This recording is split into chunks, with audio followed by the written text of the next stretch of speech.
반갑습니다. 컴팩트하고 임팩트 있는 51 통합과학 1의 박소연입니다. 자, 오늘은 2단원의 내용 구성 요소로는 마지막 내용을 같이 공부하는 그런 날입니다. 그래서 여러분들이 우리 2단원의 아주 과학적으로 중요한 내용들이 굉장히 많이 포함이 되어 있었거든요. 물리, 화학, 생명, 지구과학 모든 내용들이 주요 내용들이 다 포함이 되어 있었다. 그래서 오늘은 약간 물리 파트에 해당하는 내용을 같이 공부를 해볼 텐데 그래서 오늘도 조금 더 똑똑해져보는 시간 가져보도록 하겠습니다. 그래서 오늘 여러분들과 어떤 내용들을 가지고 좀 똑똑해질 것이냐 학습 포인트를 한번 짚어보려고 하는데요. 오늘은 도체와 부도체. 근데 이건 아마 여러분들이 이미 많이 알고 있을 것 같고 도체와 부도체를 간단하게 좀 정리한 다음에 반도체에 대해서 알아봅니다. 그럼 예전에는 반도체는 도체, 부도체 그 사이 어딘가에 있어요. 아마 이런 정도로 배웠다면 우리는 이번에는 P형 반도체, N형 반도체 이런 거에 대해서 조금 더 깊이 있게 알아볼 예정이다. 그래서 지금 요즘은 이공계를 희망하는 친구들이 보통은 뭐 전기, 전자, 그 다음에 공대 이런 분야를 많이 희망을 해요. 컴퓨터공학과라든지. 그래서 그런 친구들은 오늘 내용을 좀 들어보고 나 이런 부분이 좀 재밌는데? 이런 부분이 적성이 좀 맞는 것 같은데? 하면 이런 분야의 진로도 앞으로도 좀 희망해 보면 좋겠죠. 그래서 통합과학을 배우는 목적은 여러분들이 이 과학의 전체적인 내용을 배우면서 여러분들의 희망을 다시 한번 생각해 봐라. 내가 이런 부분도 몰랐는데 재밌네? 이런 부분에 대해서 흥미를 느끼면 진로 희망으로 고려해 볼 수도 있다. 이런 것들을 여기서 좀 점검을 해볼 수도 있는 좋은 교과라고 볼 수가 있겠습니다. 자, 그런데 우리가 본격적으로 이 테마 11로 넘어가기 전에요. 우리가 지난 시간에 했던 내용들의 복습을 좀 해보려고 합니다. 그래서 사실 선생님이 좀 걱정이 되는 거예요. 우리가 지난 2시간에 걸쳐서 굉장히 많은 그런 용어들이 언급이 됐었기 때문에 여러분들이 지금 거기까지 공부하고 도망가진 않을까. 이 다음 것들이 흡수되지 못하고 지금 다 밖에서 튕겨나가고 있는 그런 상황이 되진 않을까라는 걱정이 좀 들어가지고 지난 시간 복습 한번 해보도록 하겠습니다. 복습 시간.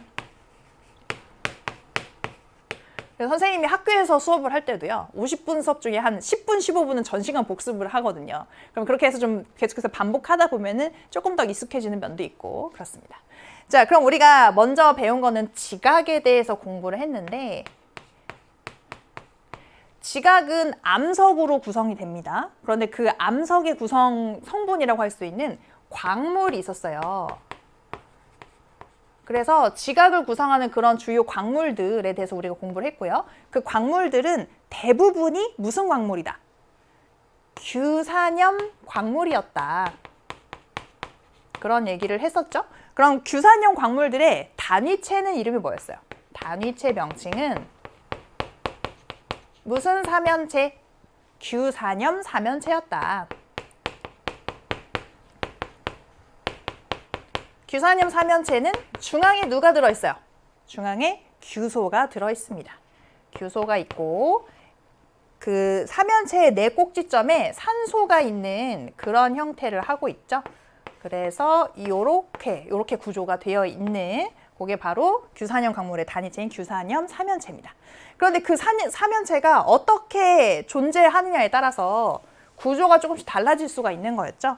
그래서 이 규산염 사면체의 그 구조로는 얘가 독립적으로 존재할 수도 있었고요.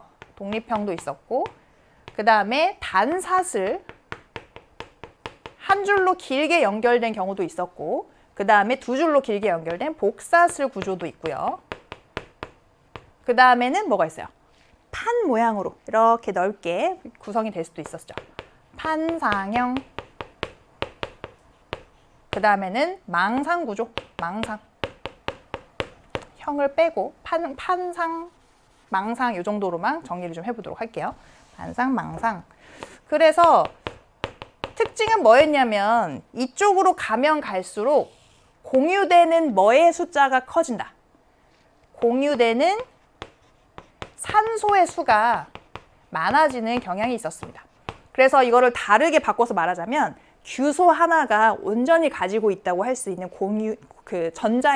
산소의 수가 점점 줄어드는 경향이 있는 거였죠. 그래서 그렇게 표현이 되는 거였고 그리고 이쪽으로 가면 갈수록 어떤 특성이 있었다.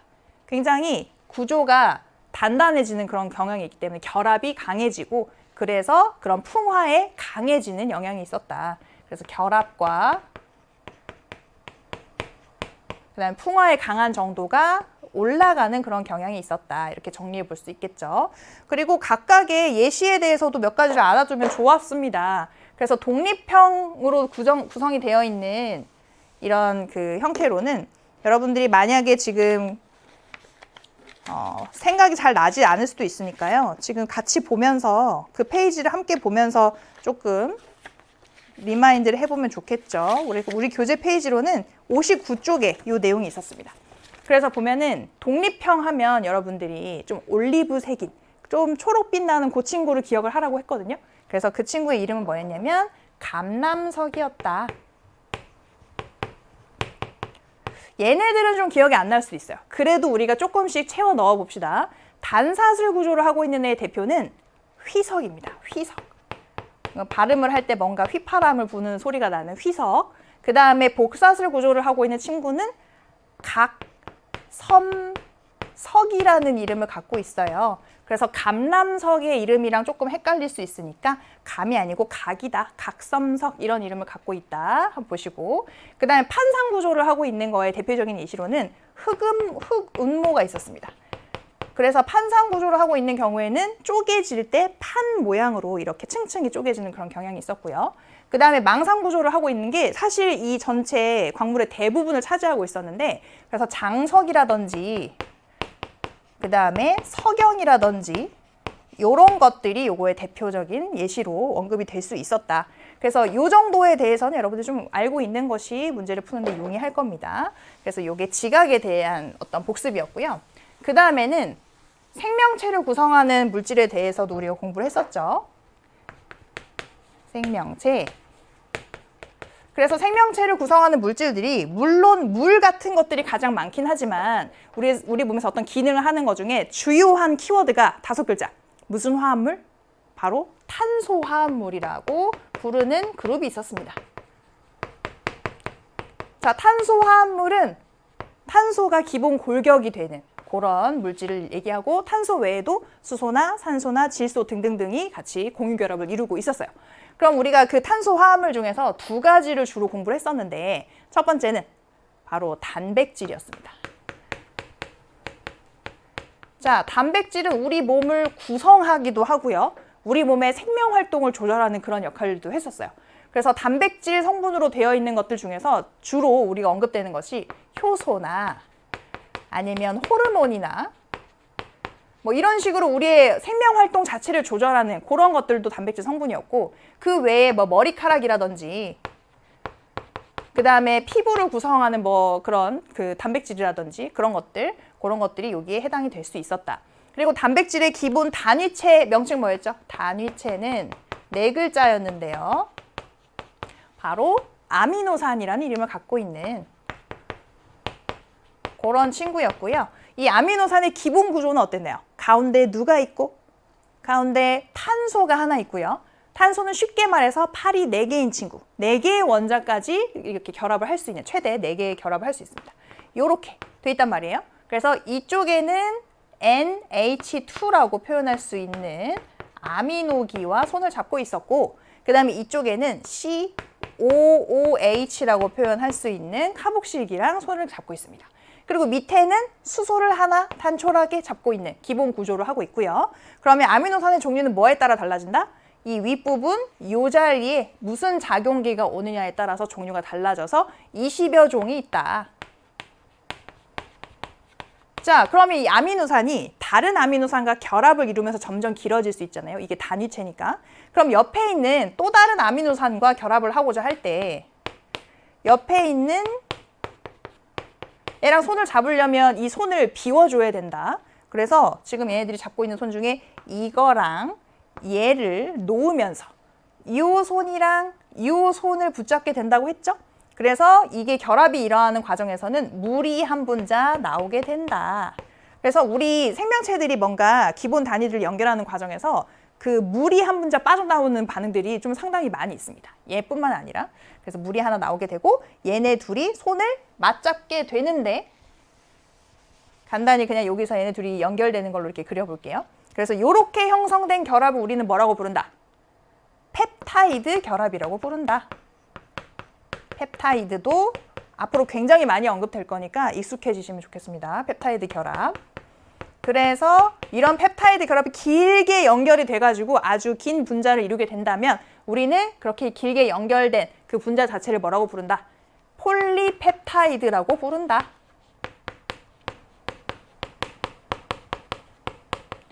요것도 여러분들이 잘 기억이 안 난다면 우리 그 교재에 있는 부분들을 펼쳐가지고 명칭들을 조금씩 슬쩍슬쩍 보면서 보는 게 오히려 더 기억이 잘 될 수 있어요. 그래서 지금 선생님의 설명만 그냥 듣는 게 아니라 머릿속에 좀 입력을 해가면서 듣는다고 생각하시면 좋겠습니다. 자, 그리고 폴리펩타이드는 그냥 그렇게 연결된 것만으로 중요한 게 아니고 구조가 굉장히 중요하다고 했어요. 그래서 잘 접혀서 일을 할 수 있는 입체 구조를 형성하는 것이 굉장히 중요하다. 자, 그리고 이 단백질을 만드는 설계도, 유전 정보는 어디 저장돼 있죠? 바로 헥산이라는 물질에 저장이 돼 있습니다. 헥산. 헥산은 그 유전 정보를 저장하고 있는 유전 물질이라고 표현한다. 쉽게 말하면 유전 물질이다. 그래서 핵 속에 존재하는 산성 물질이라는 이름을 갖고 있어요. 헥산의 종류는 어떻게 되죠? 종류는 DNA와 RNA가 있습니다. 그리고 헥산의 기본 단위체 이름은 뭐였어요? 단위체. 단위체는 7글자의 이름을 가지고 있었는데 뉴클레오타이드였습니다. 뉴클레오타이드. 그래서 이 헥산도 영어로 뉴클레이 엑시드고요. 그래서 그런 어떤 계열의 이름을 갖고 있다. 뉴클레오타이드 이런 단위체 이름을 갖고 있습니다. 근데 그 뉴클레오타이드의 구조는 어땠어요? 뭐와 뭐가 1대1 대 1? 가운데 일단 보통 오각형으로 그리는 얘가 정체가 뭐였죠? 당이었어요. 당. 그 다음에 이쪽에 인산기. 그 다음에 이쪽에 보통 염기라고 부르는 그런 그룹이 있죠. 물론 이거를 뒤집어서 그릴 수도 있어요. 얘가 이렇게 뒤집힐 수도 있으니까. 그래서 보통 이렇게 그릴 수도 있고 염기와 인산 자리도 바뀔 수도 있다. 근데 이렇게 그리는 게 보통 일반적이다라는 거고. 그런데 이 당의 종류가 뭐냐에 따라서 DNA와 RNA가 나뉠 수 있다고 했죠. 이 당이 R로 시작하는 4글자. 라이보스라는 당을 가지고 있다면 그걸로 구성된 것은 RNA라고 부르고 이 라이보스에서 뭐가 하나 빠진? 산소가 하나 빠져서 옥시가 하나 제거되었다. 디옥시가 된 라이보스로 구성이 돼 있다면 그거의 앞글자를 따서 우리는 DNA다 이렇게 부르는 거였어요. 그래서 지금 이 당의 종류도 달랐지만 여기 염기 자리에 올 수 있는 애의 종류도 좀 달랐다. 그래서 공통으로 둘 다 올 수 있는 건 누구였지? 아데닌, 구아닌, 사이토신. 여기도 아데닌, 구아닌, 사이토신 이름 조금씩 익숙해지는 거예요. 그리고 나머지 한 종류로 DNA의 경우에는 타이민, T로 쓰는 타이민이 올 수 있었고요. 그 다음에 RNA는 타이민 대신에 유라실이라는 친구가 올 수가 있는 거였습니다. 넷 중에 하나가 여기 자리에 오는 거예요. 자, 그리고 지금 우리가 DNA의 경우에는 이중나선 구조를 하고 있어서 서로 상보적으로 마주보고 결합하는데 마주볼 때 규칙이 있었다. 누구와 누가 항상 결합하고 A의 맞은편에는 T가 항상 오고 그 다음에 G의 맞은편에는 C가 항상 오더라. 그럼 만약에 C가 있어요. 그럼 맞은편에 뭐가 와야 돼? 이 결합에 의해서 G가 맞은편에 올 수밖에 없고 이쪽에 T가 있어요. 그럼 뭐가 와야 돼? 이의 맞은편에는 항상 A가 올 수밖에 없어요. 그래서 그런 결합 규칙이 있다라는 것까지 여기서 정리를 하고 다음으로 넘어가시면 되겠습니다. 자, 그래서 지금 한 번 더 들으니까 아마 여러분들이 조금은 더 익숙해졌을 거고 다음 시간에 우리가 쭉 문제풀이를 할 거잖아요. 문제를 풀면서 한 번씩 더 들어보면 아마 대체로 다 정리가 될 거니까 걱정하지 않으셔도 될 것 같습니다. 자, 그럼 우리가 오늘의 본격적인 테마로 한번 넘어가 보도록 할게요. 바로 11번 테마가 되겠습니다. 지구 구성 물질의 전기적인 성질이라고 이름이 붙어 있습니다. 그래서 우리가 오늘의 주제는 전기구나. 그래서 도체, 부도체, 반도체라는 것들이 학습 주요 포인트에 나왔었구나. 이렇게 볼 수 있겠죠. 그래서 보면은 전기차가 굉장히 얼굴에 발그레해요. 그래서 반도체야 내 안에 너 있다. 반도체가 상당히 크게 그려졌지만 아주 작게 요즘 잘 만들죠. 그래서 전기차 안에 반도체가 없이는 뭐가 진행이 되지 않습니다. 그래서 우리가 가지고 있는 대체로 모든 그 가전제품들에 지금 반도체가 들어가 있는 상황이고요. 그래서 그 반도체의 원리와 활용에 대해서 오늘 같이 알아보도록 하겠습니다. 자, 반도체는 어디에 활용이 될까? 자, A가 이렇게 말합니다. 반도체가 스마트폰이랑 컴퓨터에 쓰인다는 건 알겠는데 어디에 더 활용이 되느냐? 그랬더니 반도체는 자동차에도 요즘 많이 쓰여. 그래서 특히 전기차나 자율주행차에는 필수다라고 얘기를 했죠. 그래서 그래, 자율주행차에는 어떤 역할을 해? 차량 센서, 카메라, 레이더 같은 장치에서 데이터를 분석하고 엔진이랑 브레이크를 제어하는 데도 쓰인다. 굉장히 많은 활용을 갖고 있습니다. 그래서 그런 반도체가 없으면 자율주행도 못하는 거네. 맞아. 그리고 의료기기에도 반도체가 다 들어가서 MRI나 그 다음에 심박 측정 장비 같은 거에도 다 들어가 있어. 그래서 이런 것들. 그래서 이런 것들 앞으로 개발하고자 하는 그런 친구가 있다면 이 부분에 대해서 좀 재미를 더 가질 수 있겠죠. 자, 그리고 일상생활에서 엄청 중요한 역할을 하고 있구나. 그래, 또 AI랑 5G 통신에도 필수적이다. 데이터 처리 속도를 훨씬 더 빠르게 해줄 수 있다. 그래서 반도체가 발전할수록 기술도 더 발전하는구나 라고 얘기를 하면서 마무리를 하고 있습니다. 자, 그러면 우리는 반도체에 대해서 얘기를 하기 전에 갑자기 다시 원자가 나왔어요. 그래서 우리 원자에 대해서는 다 뗐다고 할 수 있지 않나요? 하지만 조금만 더 들여다보겠습니다. 그래서 원자란 뭐예요? 가운데 원자 핵이 있고 그 주변을 전자가 돌고 있죠. 그죠? 근데 그 원자 핵은 뭘 가지고 있으므로? 양성자를 가지고 있으므로 그 양성자의 개수만큼 양전하를 띠게 됩니다. 그리고 그 양성자의 개수랑 똑같은 개수만큼 바깥에 전자가 음전하를 띠고 있는 전자가 돌고 있는 그런 구조죠. 그래서 원자 자체는 전기적으로 중성이다 라는 거를 우리가 지난 시간에 다 배웠던 내용이에요. 그래서 일반적으로 이 원자를 그려보면 가운데 원자 핵이 있고 전자가 돌고 있는데 이 원자 핵은 플러스고 전자는 마이너스이기 때문에 서로 이렇게 끌어당기는 힘을 갖고 있죠. 그래서 그런 전기력이 작용하고 있어서 보통 전자는 원자 핵에 속박되어 있다 이렇게 표현을 합니다. 자유롭지 않다는 거죠. 그래서 여기서 벗어날 수가 없어. 언제 자유로웠어요? 빅뱅으로부터 38만 년까지는 몹시 자유로웠지. 빛도 직진하게 하지 못할 정도로 너무너무 자유로웠죠. 그러다가 온도가 식으면서 여기에 속박되게 되었다. 그런데 모든 물질에서 다 속박되어 있다고 보기에는 좀 어렵고요. 이렇게 자유전자 상태로 돌아다닐 수 있는 그런 물질의 종류도 있습니다. 그래서 보면은 그 전자가 여기를 그냥 같이 뭔가 돌아다니는 그런 공통적인 어떤 흐름을 갖고 있는 것처럼 보인단 말이에요. 그래서 여기 보면은 원자핵에 속박되어 있던 전자가 에너지를 얻어서 물질을 구성하는 여러 원자의 원자핵 사이를 자유롭게 돌아다닐 수 있는 전자이다. 그럼 어떨 때 이렇게 되느냐? 보통 금속인 경우에 이렇게 쉽게 되죠. 그래서 봤을 때 우리가 이 자유전자가 얼마나 돌아다닐 수 있느냐, 얼마나 전기를 전달할 수 있느냐, 얼만큼 속박돼 있고 얼마나 자유로우냐 그 정도에 따라서 우리가 물질을 구분해 볼 수 있는데요. 그래서 보면은 여기서의 구분의 기준은 자유전자의 이동에 따른 전기적 성질.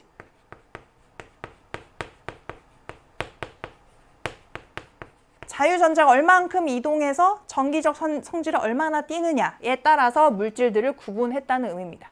그래서 보면은 여기 이 표 자체에는 도체와 부도체만 다뤄져 있어요. 하지만 한 가지가 더 있죠. 반도체가 있습니다. 그래서 걔까지 같이 표로 그릴 수도 있는데 지금 우리 교재에서는 얘네 둘만 먼저 소개하고 반도체는 따로 소개하는 형식을 취하고 있거든요. 그래서 도체와 부도체 먼저 한번 비교해서 보도록 할게요. 자, 도체는 보면은 여기에 자유전자들이 많이 돌아다니죠. 그래서 여기다가 전압을 탁 걸어주면은 한 방향으로 이렇게 잘 흘러가는 그런 성질을 갖고 있어요. 자, 그러다 보니까 이렇게 전하가 흐른다는 거는 전류가 발생을 한다는 얘기고요. 자유전자가 많아가지고 전류가 잘 흐르는 성질을 가지고 있는 그런 물질들 우리는 도체라고 합니다. 그래서 보통은 철, 구리, 알루미늄 같은 금속 종류가 자유전자를 많이 가지고 있다. 이렇게 볼 수 있고 그 다음에 부도체는 여기다가 전압을 걸어주더라고요. 여기 전자가 보면 여기 착 붙어있죠. 속박돼 있어. 벗어나질 못해. 그러니까 그런 흐름이 만들어지지가 않는다. 그래서 자유전자가 거의 없어서 전류가 잘 흐르지 않는 그런 물질들을 우리는 부도체라고 합니다. 그래서 그 대표적인 예로는 나무, 플라스틱, 고무 이런 것들 있죠. 그래서 우리가 만약에 뭔가 작업을 해야 될 때 전기에 감전될까 봐 무서워 이러면 고무 장갑을 끼거나 하는 이유가 얘네들이 부도체라는 성질을 확실하게 알고 있기 때문에 그런 전류의 전달이 안 될 거다라는 믿음을 가지고 그런 물질들을 쓰는 겁니다. 그래서 부도체도 우리가 일상생활 그런 목적으로 사용할 수 있다. 그래서 여러분들이 집에 많이 있는 그런 전선에도 바깥쪽에는 그런 부도체를 감아서 밖으로 그 전류가 흘러나오지 않게 처리를 하잖아요. 그래서 그런 식으로 둘 다 쓰임새가 있다고 볼 수 있습니다. 그렇다면 이 중간에 어떤 자유전자의 이동도 어떤 중간의 성질을 띠고 그에 따른 정기적인 성질도 중간 정도를 띠고 있다고 볼 수 있는 반도체는 어떤 친구인지 지금부터 알아봅시다. 자, 반도체의 전기적인 성질입니다. 전기적인 성질이 누구랑 누구의 중간이겠어요? 도체와 부도체의 중간 정도니까 이름 자체를 반도체다 이렇게 붙였죠. 그래서 반도체는 자유전자가 거의 없어요. 그래서 전류가 잘 흐르진 않습니다. 여기까지만 보면은 부도체 같은데? 그런데 특정 조건이 되면 전류가 잘 흐를 수 있다. 그래서 빛이나 열을 가해주거나 아니면 특정 불순물, 우리가 불순물 하면 다 안 좋은 걸로 생각하지만 여기서는 일부러 넣어주기도 한단 말이에요. 특정 불순물을 첨가하면 전류가 잘 흐를 수 있는. 그리고 만약에 이런 불순물을 첨가하지 않더라도 우리가 만약에 온도가 굉장히 낮을 때는 부도체랑 거의 비슷한데 지금 우리의 상온 정도에서는 그래도 부도체보다는 전류가 더 잘 통합니다. 그래서 반도체도 그런 성질을 갖고 있어요. 그래서 뭔가 특정 조건이 됐을 때 전류를 통할 수 있게, 더 많이 통할 수 있게 만드는 그런 물질이 반도체구나라는 걸 이해하시면 되겠고, 그래서 종류는 이렇습니다. 종류는 순수 반도체와 불순물 반도체로 나눠져요. 이름만 봐도 뭔지 알겠죠? 그렇죠? 순수하게 그대로 놓는 반도체랑 뭔가 불순물을 첨가한 반도체가 있다. 그러면 순수 반도체 한번 특징을 볼게요. 불순물이 첨가되지 않은 반도체고요. 그러면 보통 불순물 말고 뭘로 구성을 하느냐? 규소나 저마늄 같은 그런 그 물질들로 구성을 합니다. 원자과 전자가 4개인 원소로 이루어진 물질. 무슨 족이죠? 14족이죠. 이 뒷자리가 원자과 전자 수랑 일치한다고 했어요. 18족 빼고. 그래서 14족 원소에 해당하는 것들은 원자과 전자, 마지막 전자 껍질에 있는 전자가 4개란 말이에요. 그래서 최대 4개까지의 결합을 할 수 있다. 이렇게 우리가 탄소에 대해서 공부할 때 배웠단 말이죠. 그래서 규소나 저마늄 같은 것들로 구성해가지고 4개까지 결합할 수 있도록 그런 물질들로 구성을 해놓은 것이 바로 순수 반도체입니다. 그러면 불순물 반도체는 뭐냐? 그 순수 반도체, 규소로 구성이 돼 있거나 저마늄으로 구성이 돼 있거나 그런 순수 반도체에 불순물을 첨가해서 전기적 성질을 변화시킨 반도체를 의미해요. 어떤 방식으로 변화를 시켰느냐에 따라서 N형 반도체와 P형 반도체로 나눠집니다. 자, 그래서 이 N형 반도체와 P형 반도체는 굉장히 많이 언급이 되는 그런 용어란 말이에요. 여러분들이 물리에 조금만 관심이 있다면. 그래서 그거에 대해서 한번 알아보도록 하겠습니다. 여기 보면 순수 반도체랑 그 N형, P형 두 가지를 지금 비교 분석하고 있어요. 순수 반도체는 지금 이게 규소로 구성이 되어 있는 순수 반도체를 의미하고 있죠. 보면은 원래 얘가 가지고 있는 자기 자신의 원자과 전자는 4개입니다. 그래서 선생님이 동그라미 친 거 원래 얘 거, 얘 가운데 있는 애 거라고 생각을 해볼게요. 이렇게 원래 얘 건데 몇 개를 채우고 싶어. 누구나 얘네들은 다 8개를 채우고 싶단 말이에요. 그러면 주변에 있는 애들이랑 하나씩 공유합니다. 옆에 애들 거를 하나씩 공유해서 같이 쓰는 거죠. 그러면 8개가 꽉꽉 차요. 그 옆에 애들도 공유하고 전체적으로 사방팔방 공유하면 다 8개씩을 착 채울 수 있게 되는 그런 상태가 됩니다. 그래서 지금 순수 반도체는 반도체의 원자과 전자의 전자쌍을 다 각각이 다 공유하면서 안정적으로 결합을 하고 있는 그런 상태를 만든다. 이게 저마늄으로 바뀌어도 똑같죠? 어차피 둘 다 14족 원소이기 때문에 원자과 전자가 다 4개씩이라서 같은 방식이에요. 그래서 전자 껍질의 전체 수는 다르지만 마지막 껍질에 있는 전자수는 같기 때문에 그래서 같은 방식으로 이루어질 거다. 그게 바로 순수 반도체입니다. 자, 그럼 여기에다가 뭐를 첨가하느냐? N형 반도체 같은 경우에는요. 15족 원소를 불순물로 첨가합니다. 거기 보면은 15족 원소의 대표로 뭐 인이나 여기선 지금 비소를 얘기를 했죠. 인이나 비소 같은 15족 물질을 여기 첨가를 시킨다. 그러면 이 규소라든지 점안륨 같은 경우에는 14족이에요. 그래서 원자과 전자가 4개였던 애란 말이에요. 근데 15족 원소는 원자과 전자가 몇 개야? 이 뒷자리 5개. 5개의 전자가 마지막 전자 껍질에 돌아다니는 애입니다. 그러면 얘가 중간에 이렇게 하나 들어있다고 쳐요. 옆에 있는 규소들이랑 공유 결합합니다. 그럼 2개, 2개, 2개, 2개 공유 결합하면 딱 맞는데 얘가 뭐가 남아?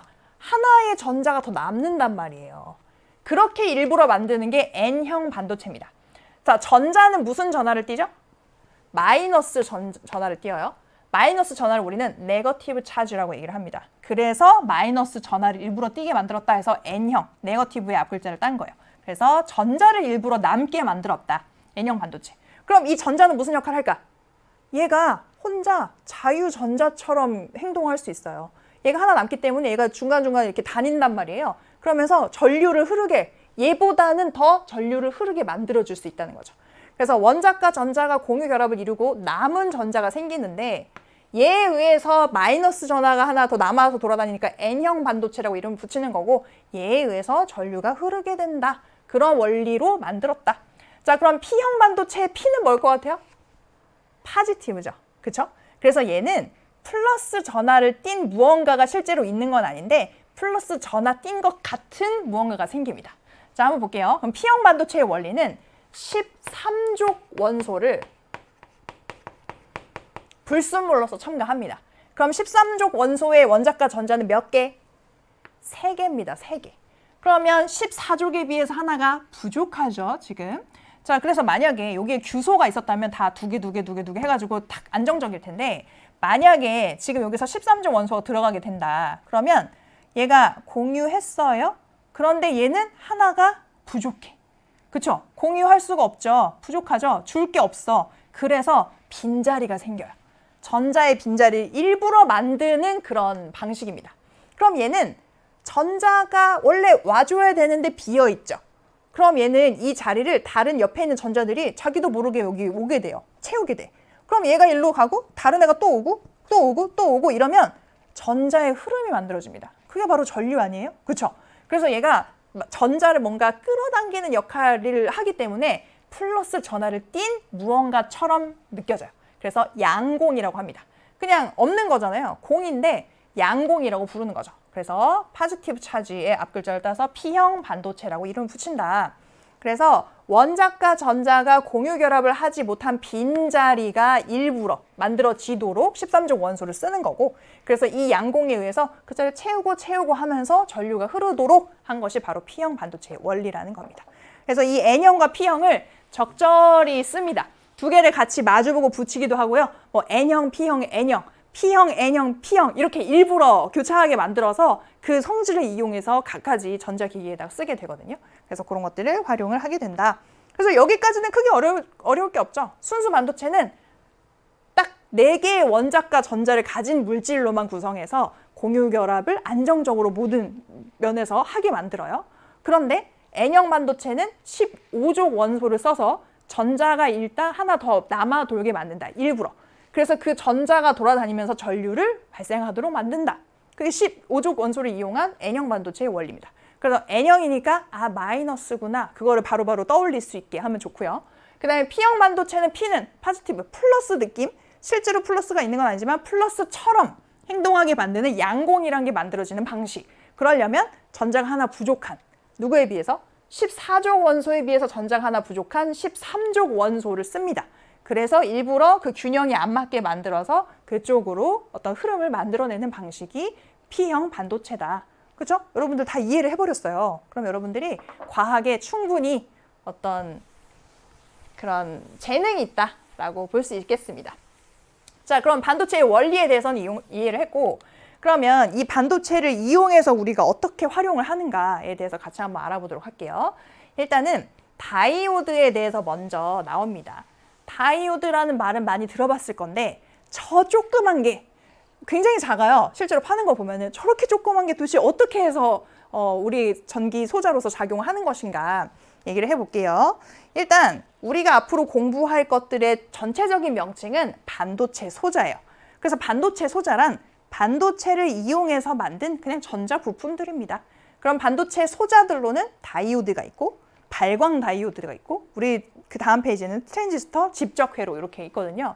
그러면 다이오드라는 걸 이해하게 되면 그 원리를 이용해서 발광, 빛을 내게 만든 게 발광 다이오드일 거 아니에요? 선생님이 간단하게 한번 설명을 좀 해볼게요. 이거는 우리 교재에 다뤄져 있는 내용은 아닌데 여러분들이 오히려 이 원리를 모르면 더 어렵게 느껴질 수가 있기 때문에 선생님이 간단하게만 이 원리를 설명을 좀 해드리겠습니다. 만약에 이해가 되면 너무 좋고요. 이해가 안 되더라도 괜찮아요. 괜찮습니다. 여러분들은 다이오드가 반도체를 이용한 소자다. 그 정도 이해를 하고 있으면 되는 거거든요. 자, 한번 볼게요. 이 다이오드는 N형 반도체랑 P형 반도체를 이렇게 붙입니다. 그래서 N형과 P형을 나란하게 일부러 붙여놔요. 그러면 이 접합면에서는 어떤 일이 일어나느냐? N형 반도체는 뭐야? 전자가 남는 그런 반도체죠. 그죠? P형 반도체는 양공이라는 전자가 부족한 구멍이 만들어지는 반도체란 말이에요. 그럼 접합면에서는 어떤 일이 생길까? 지금 너무 딱딱 맞아 떨어지죠. 부족한 애랑 넘치는 애가 만났어. 그러면 이 접합면에서는 그 자리가 쏙쏙 채워집니다. 자, 그 채워지고 남은 것들이 이제 양쪽에 존재하게 되겠죠. 그런 상황에서 이 다이오드의 주요 원리 중에 뭐가 있냐면요. 전류를 한쪽 방향으로만 흐르게 하는 정류작용이라는 걸 할 수 있대요. 자, 일단 그 위에 N형 반도체와 P형 반도체를 접합해서 만들었다까지 설명했고요. 왜 얘가 한쪽 방향으로만 흐를 수 있게 하느냐. 자, 일단 우리가 그 발전소에서 공급하는 전기는 교류입니다. 교류. 발전소에서는. 근데 여러분들이 그 콘센트 꽂아서 쓰는 그런 전기 제품 같은 경우에는 다 직류를 사용해요. 그러니까 우리는 교류를 직류로 바꿔주는 장치가 필요해. 그게 어떻게 가능한지를 한번 볼게요. 자, 지금 이 N형과 P형이 이렇게 맞붙어 있습니다. 그리고 가운데는 그런 이제 맞아떨어지는 상권이 생겼고 양쪽에는 여전히 그 N형과 P형의 그런 그 성질이 살아있단 말이에요. 그럴 때 N형 쪽으로 마이너스 극을 걸어주고 P형 쪽에 플러스 극을 걸어주면 어떤 일이 생기느냐. 마이너스 극에 있는 이 N형 반도체는 지금 뭐가 남아도는 상태야? 전자가 남아도는 그런 상태였잖아요. 그럼 전자는 뭐를 좋아하지? 플러스 쪽을 좋아하죠. 그쵸? 그래서 마이너스를 띠고 있는 전자는 플러스 쪽으로 가려는 흐름이 생깁니다. 그 다음에 P형에 있는 양공, 그걸 그냥 플러스라고 표현해 볼게요. 양공은 그러면 그 자리를 메꾸고 하다 보면은 점점점 이쪽으로 밀려가겠죠. 그쵸? 그래서 플러스를 띠고 있다고 볼 수 있는 양공은 마이너스 쪽으로 이동을 하게 돼요. 그럼 어때요? 원활하게 뭔가 전하의 흐름이 생기죠. 그래서 이런 방향으로 걸어줬을 때는 전류가 흐릅니다. 이 방향으로만 흐를 수 있어요. 그런데 만약에 교류니까 이렇게 바뀔 수 있잖아요. 플러스 마이너스가 바뀐 그런 흐름이 생겼다. 그러면 이쪽이 반대로 플러스가 걸렸고 이쪽이 마이너스가 걸리는 상황도 생길 수 있죠. 이런 상황에서는 마이너스는 어디로 가려고 해요? 전자는? 이쪽으로 향하려고 하죠. 그죠? 그런데 이 플러스를 띠고 있는 양공은 이쪽 근처로 더 몰려요. 그러면 이 사이를 건너서 지나가는 그런 전하의 흐름이 생기지가 않아요. 그냥 그 상태 그대로를 더 강하게 유지하게 됩니다. 그러면 이때는 전류가 안 흐르는 거예요. 그래서 이런 방향으로 걸렸을 때는 전류가 흐르지 않고 아까 얘기했던 N형 쪽에 마이너스, P형 쪽에 플러스, 이걸 암기하는 건 쉬워요. 얘가 N형이니까 네거티브잖아요. 그쪽에, 그 이름에 맞는 전극. 그 다음 P형이니까 플러스니까 그거 맞는 그런 플러스극. 요걸 걸어주면 마이너스는 이쪽으로 가려고 하고 이 양공은 이쪽으로 흐르려고 하니까 이동하는 흐름이 생긴다는 거죠. 그러면 이게 전류를 흐르게 만든다라는 거예요. 그래서 한쪽 방향으로만 전류를 흐르게 만들 수 있는 게 바로 다이오드의 원리입니다. 그래서 요거는 교류를 직류로 변환하는 그런 부품에 그 원리를 이용해서 쓰일 수가 있다. 그래서 대부분의 전기 제품에는 이게 들어가겠죠. 그죠? 그런 걸 쓸 수 있고. 그 다음에 발광 다이오드는 아까 여기에서 여기 가운데 이 지점을 지나가지고 건너갈 때 이 전자가 양공 부분을 메꾸게 되면서 에너지를 방출하게 됩니다. 그래서 그냥 일반적인 다이오드는 그 에너지가 보통은 열 에너지로 그냥 발산이 되거든요. 근데 이 발광 다이오드는 일부러 빛을 내게 만들고 싶은 거야. 그럼 여기서 그 나가는 그 에너지가 아깝죠? 그 에너지가 빛 에너지로서 변환되게 만드는, 그렇게 고안한 것이 바로 발광 다이오드입니다. 그래서 그 에너지 차이만큼 그것이 효율적으로 빛 에너지로 바뀔 수 있는 물질을 골라서 쓰고요. 그리고 그 물질이 어떤 물질을 쓰느냐에 따라서 색깔이 다르게 나타나요. 그래서 예를 들면 초록색, 뭐 예를 들면 뭐 빨간색, 뭐 이런 식으로. 그래서 발산하는 그런 빛의 파장이 다른 물질들을 일부러 골라서 쓰기 때문에 우리가 아는 저런 색깔이 나오도록 그렇게 설계할 수 있다. 제작할 수 있다. 그런 거죠. 그래서 그걸 이용해서 영상을 그 색깔을 표현할 수 있고 조명 같은 것들을 만들 수가 있다. 그래서 원리는 비슷한데 그 에너지를 가지고 빛을 주로 내도록 만든 것이 발광 다이오드가 되겠습니다. 자, 그리고 트랜지스터는 이게 정말 그 현대 전자기기에서 필수적인 그런 소자라고 볼 수가 있는데요. 일단 트랜지스터는 얘가 있기 때문에 소형 전자제품의 구현이 가능합니다. 그래서 우리가 들고 있는 그런 스마트폰 있잖아요. 그런 스마트폰에서는 아주 작은 전기 신호를 이 회로 전체를 구동하게 만들 수 있는 그런 흐름으로, 큰 전류의 흐름으로 바꿔줘야 되는데 그렇게 만들 수 있는 게 바로 트랜지스터예요. 그래서 이거는 N형 반도체와 P형 반도체를 복합적으로 결합을 했습니다. 근데 요거까지 설명하면 여러분들이 너무 어려울 수 있어. 지금 우리 통합과학 수준이니까 요거까지는 설명을 안 하고 얘의 원리는 이런 거예요. 그러니까 비유로 설명하자면 우리가 어떤 댐이 있어요. 댐이 있어요. 그러면 댐에 물이 이렇게 찰랑찰랑 갇혀 있겠죠. 그럼 여러분들이 이 수문을 열게 되면 물이 나오게 되는데 수문을 아주 작은 에너지로 열 수 있어요. 그러면 우리가 어떤 아주 작은 에너지를 이용해서 이 수문을 어느 정도 개방을 하게 되면 여기서 물이 콸콸 나오면서 큰 에너지로 변환이 되는 거예요. 큰 에너지가 나갈 수 있게 되는 거예요. 그런 느낌으로 우리가 트랜지스터를 이용하면 작은 전류의 흐름으로 그 문을 개방을 하는 거죠. 그래서 그 신호를 증폭할 수가 있습니다. 그래서 신호의 증폭 작용, 그리고 그게 흐를지 말지를 결정하는 스위치의 역할로 작용할 수 있다. 근데 이게 왜 소형 전자제품의 어떤 혁명을 일으키게 됐냐면 그 전에 이 증폭작용과 스위치 작용을 하는 그런 그 장치가 진공관이었어요. 그래서 진공관이라는 걸 이용해서 그걸 구현했었는데 그건 어느 정도 부피를 차지할 수밖에 없었다. 그래서 소형화가 어려웠는데 지금 이 반도체를 이용해서 그 원리를 구현을 함으로써 작게 만들게 되었다라는 게 바로 트랜지스터가 되겠습니다. 그리고 이런 것들을 다 하나로 모아가지고 전기 소자로 이렇게 만든 것, 작은 칩 하나에 모은 것이 우리가 알고 있는 집적, 작은 곳에 집어넣었다는 거, 다 집약적으로 집어넣었다. 그래서 다 담겨 있는 것이 바로 집적 회로고 전자기기 신호를 빠르게 전달하고 정보를 저장하는 그런 역할을 하게 된다고 설명이 되어 있습니다. 그래서 이런 것들로 만든 게 마이크로 컨트롤러, 그다음에 마이크로 프로세서. 그러니까 지금 다 앞에 마이크로가 붙은 것은 굉장히 작은 사이즈로 이런 기능을 할 수 있게 구현이 가능하다는 거죠. 그래서 그런 모든 것의 중심에 누가 있었다? 바로 반도체가 있었다는 겁니다. 그래서 사실 원리로는 크게 뭐가 어려운 게 아니잖아요. 그냥 이거란 말이죠. 이렇게 전자 하나가 남아돌게 만드는 기술. 그 다음에 여기에 구멍이 하나, 전자가 부족한 부분이 남아돌게 만드는 기술. 우리가 원리로는 굉장히 쉽지만 이게 아주 정밀하고 그 다음에 불순물이 우리가 의도한 대로만 우리가 불순물을 일부러 넣는 작업을 도핑이라고 하는데요. 그게 정말 정교하게 작업이 되어야만 성능이 높은 그런 반도체를 만들 수 있기 때문에 그 작업 자체가, 공정 자체가 쉽지 않다라는 것을 이해하면 되겠습니다. 내용은 이렇다.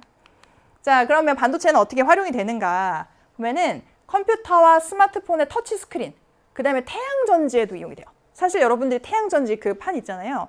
거기에 반도체가 들어가 있을 거라고 생각을 안 했을 수 있지만 그것도 N형 반도체와 P형 반도체를 이렇게 나란히 이렇게 묻혀놓거든요. 그래서 그 굉장히 강한 빛 에너지가 가해지면 거기서 전류가 발생하도록 고안이 된 겁니다. 그렇게 해서 거기에도 반도체가 이용이 된다. 그리고 자동차에서는 센서와 전자 제어 장치에 활용이 될 수 있고요. 그래서 자율주행과 안전 시스템을 보조할 수 있다. 뭐 이런 거. 그 다음에 인공지능과 의료기기, 우주 탐사 장비 등에도 그러니까 결국에는 그냥 첨단 장비다. 그럼 반도체가 필수다. 이렇게 생각을 해도 무방할 듯 합니다. 자, 이렇게 해서 활용을 할 수 있다는 점 알아두시면 되겠고요. 자, 그러면 개념 체크 문제 한번 풀어보겠습니다.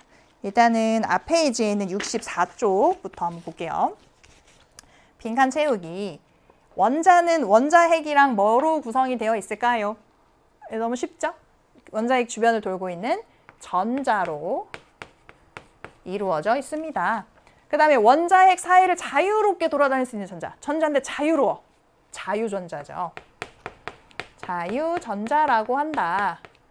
선생님은 이 자유전자의 이름을 얘기할 때마다 기분이 좋더라고요. 뭔가 선생님이 뭔가 자유로워지는 그런 느낌이 좀 들어가지고. 자, 그 다음에 OX. 도체에는 자유전자가 거의 없다. 도체는 왜 도체죠? 그렇죠. 자유전자가 많아가지고 전류가 잘 흐르기 때문에 도체라고 부르잖아요. 그래서 거의 없다가 X. 규소나 저마뇽은 순수 반도체이다. 순수 반도체가 규소나 저마뇽으로 구성이 돼 있는 반도체죠. 그렇죠? 그래서 맞는 내용입니다. 규소나 저마뇽의 공통점은 뭐예요? 몇 쪽? 14족 원소여서 무슨 전자가? 원자과 전자가 몇 개? 4개인 그런 원소들이다. 원자과 전자가 4개. 이 뒷자리랑 맞춰서 생각하면 된다고 했습니다. 자, 그 다음에 적절한 말을 골라봅시다.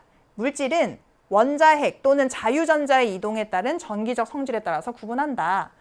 원자핵보다는 전자가 이동하잖아요. 그래서 자유전자가 얼만큼 있느냐, 얼마나 이동해서 전류를 만들어낼 수 있느냐에 따라서 도체, 부도체, 반도체 이렇게 나눌 수 있습니다. 그래서 자유전자의 이동이다. 그 다음에 전류가 잘 흐르지 않는 물질은 뭐라고 해요? 부도체라고 부를 수가 있죠. 그런 내용이고요. 자, 그 다음에 넘어가서 이제 반도체 얘기로 본격적으로 진행이 됩니다. 순수 반도체에 특정 불순물을 첨가한 반도체를 뭐라고 불러요? 뭐 여기 이름에 나와 있죠? 불순물 반도체라고 한다. 그래서 순수 반도체는 조금 전에 봤던 것처럼 누구 또는 누구? 규소나 저마뇽으로 순수하게 구성이 돼 있는 반도체가 순수 반도체인데 거기 일부러 특정 불순물을 첨가를 합니다. 그럼 그 다음에 순수 반도체에 15족 원소를 일부러 포함시켜서 만든 반도체를 뭐라고 하나요? 자, 생각해 봅시다. 15족 원소면 14족인 얘네들보다 14족. 규소 저마뇽 14족인데 똑같이 14족을 쓰면 딱딱 공유결합이 탁탁 되면서 너무 딱딱 맞아. 그런데 일부러 15족을 쓴다고 했죠. 뭐가? 전자가 하나 더 많은 걸 쓴다고 했어요. 그래서 원자과 전자가 5개인 그런 물질을 일부러 쓰는 거였다. 원소를 쓰는 거였다. 그러면 뭐가 하나 남아서 돌아다닌다. 전자가 하나 남아서 갈 곳이 없어서 돌아다니게 되고 그게 전류를 만들게 되는 것이다. 그래서 그 마이너스 전하 띠는 전자가 더 돌아다니기 때문에 마이너스 N을 따서 네거티브 N을 따서 N형 반도체라고 부른다고 했죠. N형 반도체라고 한다. 자, 그런 내용이고요. 그 다음에 그 다른 내용이 없기 때문에 여기서는 이렇게 이름만 나와 있어서 그 P형 반도체에 대해서 또 정리를 좀 해볼게요. 그럼 P형 반도체는 N형 반도체가 15족 원소를 쓴다면 P형 반도체는 몇 족 원소를 쓴다? 13족. 14족에 비해서 하나 더 많은 걸 쓰거나 하나 더 적은 걸 쓰는 거였어요. 13족. 그러면 공유 하는데 얘가 줄 수 있는 게 하나 부족해. 그래서 뭐가 생긴다고요? 양공이라는 게 생긴다. 양공. 있어야 될 자리에 없는 양공. 그러면 그 자리가 비어있으니까 주변에 있는 전자가 자연스럽게 거기를 막 채우려고 하게 돼. 그러면 그게 전하의 흐름을 발생시키고 그게 바로 전류가 되는 것이다. 그래서 얘는 플러스 전하를 실제로 띄고 있다고 할 수는 없지만 플러스 전하를 띈 것처럼 우리가 생각을 할 수 있어서 플러스 전하의 P를 따서 P형 반도체라고 부른다. 이렇게 부르는 거였죠. 자, 그래서 OX 한번 보겠습니다. P형 반도체에서는 전자가 전하 운반체 역할을 하나요? 아니죠. P형 반도체는 누가? 양공이 전하 운반체 역할을 합니다. 그 자리로 이렇게 이제 데리고 들어오면서. 그 다음에 다이오드는 그럼 이제 전자가 그 자리를 채우면 원래 그 전자가 있던 자리가 또 양공이 되는 거잖아요. 그러니까 양공이 이동하는 것처럼도 우리가 볼 수 있는 거예요. 그래서 그게 전하 운반체 역할을 한다. 이렇게 표현할 수도 있는 거고. 그 다음에 다이오드는 정류작용을 한다. 정류작용이 뭐였죠? 전류가 한쪽 방향으로만 흐르도록 만드는. 그게 바로 정류작용이었어요. 그래서 다이오드가 해주는 주요 역할이 바로 정류작용이니까 맞는 내용입니다. 자, 그 다음에 단답형 문제. 전류가 흐르면 빛이 나는 반도체 소자 뭘까요? 빛이 나도록 일부러 만들었어. 뭐 하는 다이오드? 발광 다이오드. 다이오드의 원리를 이용해서 그게 빛으로 전환되도록 만드는 반도체 소자가 바로 발광 다이오드고요. 그 다음에 신호의 증폭작용과 스위치 작용. 너무 중요했는데 이름이 입에 잘 안 붙을 수 있어요. 비슷한 이름들이 많아가지고 이름이 뭐였냐면 트랜지스터입니다. 그래서 트랜지스터.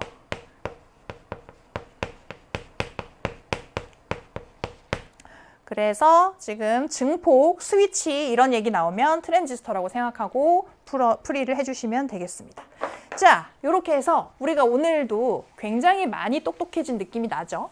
여러분들이 어디 가가지고 가족 모임에 가가지고 엄마 내가 P형 반도체랑 N형 반도체의 원리를 아는데 이렇게 해가지고 다이오드란 이렇게 해서 정류작용을 하는 거야 라고 이렇게 얘기를 한다면 부모님이 굉장히 뿌듯해 하실 거고요. 그럼 여러분들의 용돈이 좀 늘어날 수도 있고 아무튼 여러 가지로 여러분들에게 좋은 한 시간이었다라고 생각할 수 있겠습니다. 자, 그럼 우리는 다음 시간부터 문제풀이를 본격적으로 해볼 예정입니다. 그러면 일단 복습을 한번 꼼꼼히 하시고요. 그리고 앞에 찾아보지 말고 여러분들의 힘으로 풀 수 있는 데까지 풀었으면 좋겠어요. 그리고 나서 채점을 했을 때 내가 틀렸다면 왜 틀렸는지, 아예 풀이를 못 찾았다면 왜 못 풀었는지 그런 것들을 꼼꼼히 분석해서 선생님과 함께 비교를 해봤으면 좋겠습니다. 자, 그러면 오늘도 고생 많이 하셨고 다음 시간에 선생님이랑 문제풀이로 만나도록 할게요.